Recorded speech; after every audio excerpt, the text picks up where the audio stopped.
kita akan masuk ke dalam materi, alangkah baiknya saya akan memperkenalkan diri.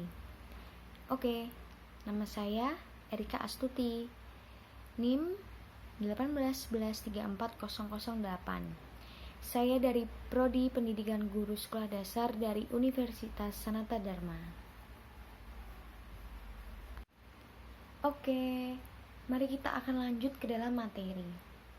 Jadi, saya akan menjelaskan materi tentang bagaimana cara perkembangbiakan makhluk hidup secara generatif pada hewan. Jadi, perkembangbiakan secara generatif itu adalah perkembangbiakan tumbuhan secara kawin ataupun pembuahan. Proses perkembangbiakan ini membutuhkan alat kelamin jantan dan alat kelamin betina. Lalu, cara perkembangbiakan secara generatif pada hewan itu terdapat 3 cara. Yang pertama, vivipar.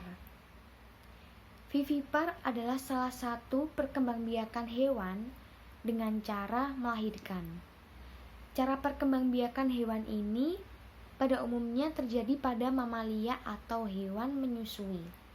Contohnya, yang pertama, anjing.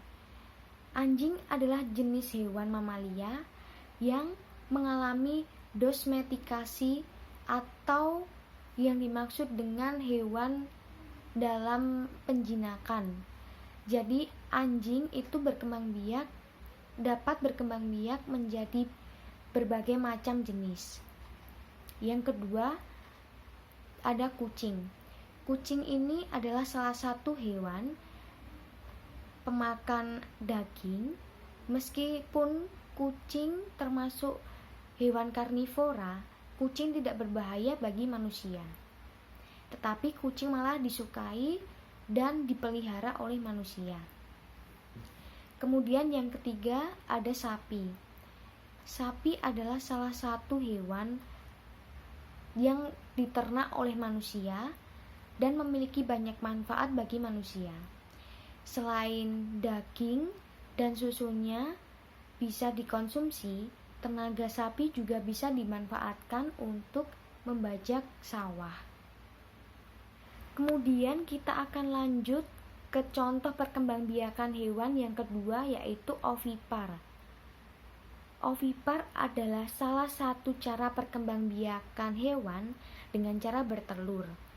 Ovipar ini adalah jenis reproduksi yang mengakibatkan telur yang dikeluarkan berkembang dan menetas di luar badan induknya.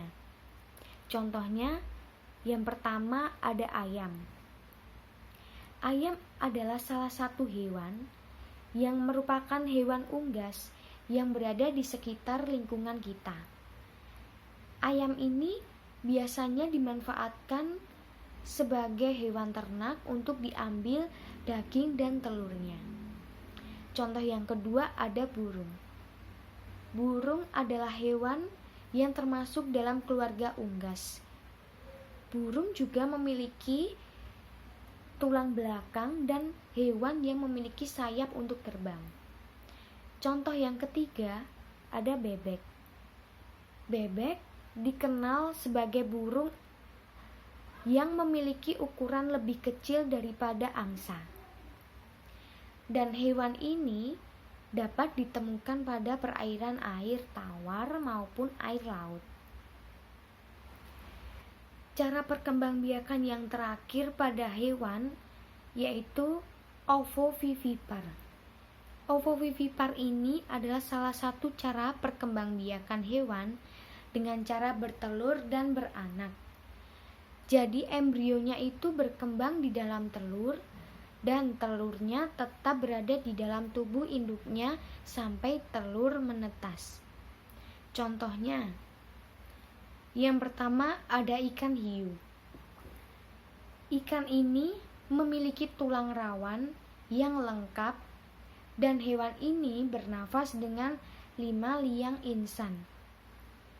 Hiu biasanya hidup di laut yang memiliki kedalaman lebih dari 1.500 meter. Hiu merupakan hewan pemangsa di lautan. Contoh yang kedua, ada buaya. Buaya termasuk reptil yang berkembang biak dengan cara ovovivipar. Dan buaya habitatnya yang utama itu adalah perairan tawar, danau, rawa, dan lahan yang basah. Buaya makanan utamanya adalah hewan yang bertulang belakang. Yang ketiga ada kadal. Kadal mencakup semua jenis hewan yang bertubuh kecil, bersisik, berkilau, dan hidup di tanah. Kadal merupakan hewan reptil yang berkaki 4. Oke, itu adalah cara perkembangbiakan makhluk hidup secara generatif pada hewan. Semoga bermanfaat dan semoga materi yang saya sampaikan bisa digunakan saat pembelajaran. Terima kasih.